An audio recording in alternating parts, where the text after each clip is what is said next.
నమస్తే అందరికీ. Welcome to my channel. ఇప్పుడు మనం చెప్పుకోబోతున్న story 'my bad boy' episode 355. ఊర్లో కాస్త పనుంది. కొన్ని రోజుల తర్వాత వస్తామని సారిక తల్లిదండ్రులు చెప్పారు. సరే అని సారికను తీసుకొని జీవన్ హైదరాబాద్కి స్టార్ట్ అయ్యాడు. ఆమెకసలు ఇబ్బంది కలగకూడదు అని చెప్పి చాలా నెమ్మదిగా వెళ్తూ ఉన్నాడు జీవన్. అతడి డ్రైవింగ్ చూసి, "ఏంటి జీవన్ గారు, అసలు డ్రైవింగ్ చేసేది మీరేనా? మీ డ్రైవింగ్ చూస్తేనే నాకు వణుకు వచ్చేది. అంత స్పీడ్‌గా వెళ్ళేవాళ్ళు. ఇవాళేమైంది మీకు?" అని అడుగుతుంది సారిక. ఒసేయ్! అప్పుడంటే వేరు. ఇప్పుడు నీ కడుపులో నా బేబీ ఉంది. ఎంత మెల్లిగా వెళ్ళాలో నీకు తెలియదా? నీకు నీకు నా బేబీకి అస్సలు ఇబ్బంది కలగకూడదు. పైగా నువ్విలా ఉన్నప్పుడు కూడా ఎలా స్పీడ్‌గా వెళ్తాను నేను అన్నాడు జీవన్. ఇప్పుడు స్టార్టింగ్ మంత్స్‌నే కదా జీవన్ గారు. ఏం కాదు, పర్లేదు. మీరు మరీ ఇంత స్లోగా డ్రైవింగ్ చేస్తే మనం ఎప్పుడు హైదరాబాద్‌కి చేరుకుంటాం అని నవ్వింది సారిక.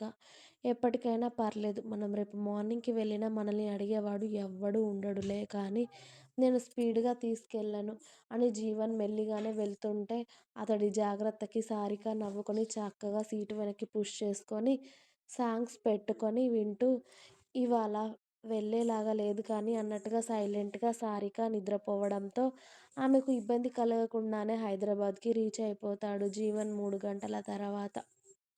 వాళ్ళ కారు ఇంట్లోకి వెళ్ళి వాళ్ళు కారు దిగగానే జీవన్ తల్లిదండ్రులు ఇద్దరూ వాళ్ళిద్దరికీ చాలా గ్రాండ్‌గా వెల్కమ్ చెప్తారు. వాళ్ళ పైన పువ్వుల వర్షం కురిపించి. బోలెడు సంతోషంతో వాళ్ళ అత్తగారు వచ్చి, "సంతోషం తల్లి, ఎంత చక్కటి శుభవార్త చెప్పావో తెలుసా? వీడెలాగూ నాకు ఒక్కడే. కనీసం మీరైనా ఇద్దరు ముగ్గురు పిల్లల్ని కనిస్తే వాళ్ళని చూసుకుంటూ సంతోషంగా మా జీవితాంతం బతికేస్తామని" అంటారు. "ఇద్దరు ముగ్గురు చాలా అమ్మా, నలుగురు ఐదుగురు వద్దా?" అని అంటాడు జీవన్ వెటకారంగా. "లేకపోతే నీలాగా ఒక్కడినే కంటావా ఏంట్రా? అలా చేస్తే తన్నులు పడతాయి ఇద్దరికీ. ఖచ్చితంగా మాకు ముగ్గురు పిల్లలు కావాల్సిందే. లేకపోతే మామూలుగా ఉండదు నీకు. పద తల్లి, వాడితో ఏంటి" అని కోడల్ని జాగ్రత్తగా ఇంట్లోకి తీసుకువెళ్తూ ఉంటే, ఏంటో వీళ్ళు అని జీవన్, సారిక లోపలికి వెళ్ళేసరికి కోడల్ని ఫ్రెష్ అయ్యి రమ్మని చెప్పి కోడలికి ఇష్టమైన వంటలన్నీ వండారు వాళ్ళు. "నేను కూడా ఫ్రెష్ అయ్యి వస్తానమ్మా" అని జీవన్ వాళ్ళ రూమ్‌లోకి వెళ్ళి వెంటనే రుద్రకి కాల్ చేశాడు. ఆ టైంలో ఆఫీస్‌లో ఉన్న రుద్ర, "చెప్పరా, వచ్చావా ఇంటికి?" అని అడిగాడు. "వచ్చాను బావ. Good news. మామవ్వబోతున్నావురా నువ్వు. సారిక గుడ్ న్యూస్ చెప్పిందిరా. సారిక ప్రెగ్నెంట్ రా. హాస్పిటల్‌కి తీసుకెళ్ళాలి ఈవినింగ్ కానీ, మార్నింగ్ కానీ" అని చెప్పాడు జీవన్. "కంగ్రాచ్యులేషన్స్ రా. ఎలా ఉంది ఇప్పుడు తను, ఓకేనా?" అని అడిగాడు రుద్ర. బావుంది బావ. జర్నీ చేసొచ్చాను కదా, ఫ్రెష్ అవుతుంది. అమ్మ, నాన్న వచ్చారు. అత్తయ్య, మామయ్యని కూడా రమ్మంటే ఏవో పనులున్నాయంట. ఓ 10 రోజులు ఆగి వస్తామని చెప్పారు. నీకే చెప్తున్నాను ముందు ఈ good news.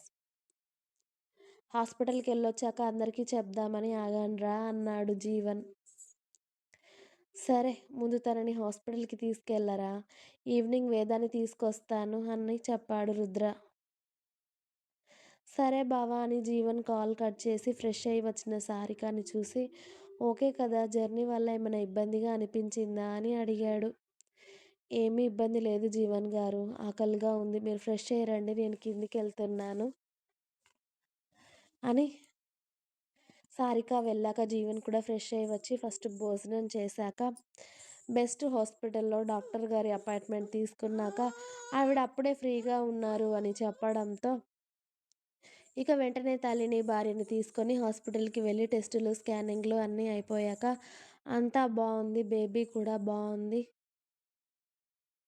Second month running అవుతుంది. నెక్స్ట్ మంత్ రండి అని చెప్పి బోలెడు మెడిసిన్స్ ఇవ్వడంతో మళ్ళీ జాగ్రత్తగా సారికని ఇంటికి తీసుకొచ్చి హాస్పిటల్‌కి వెళ్ళి వచ్చిన తర్వాత అత్తగారే సారికకి జాగ్రత్తగా దగ్గరుండి టాబ్లెట్స్ ఇస్తూ ఉంటే, అవి వేసుకొని కాస్త జ్యూస్ తాగిన తర్వాత "కాస్త రెస్ట్ తీసుకో అమ్మా" అని కోడల్ని దగ్గర ఉండి రూమ్‌కి పంపించారు ఆవిడ. అత్త, కోడలు బాండింగ్ చూసి జీవన్ నవ్వుకొని ఒక 2 రోజుల వరకు స్టేషన్‌కి రాను అని లీవ్ అప్లై చేశాడు. మధ్యాహ్నం లంచ్ టైమ్ కంప్లీట్ అయిపోయాక వేదాకి కాల్ చేశాడు రుద్రబాబు. ఇది పడుకుందో లేకపోతే ఏం చేస్తుందో, పడుకుంటే ఎన్ని తిడుతుందో అని అనుకుంటూ.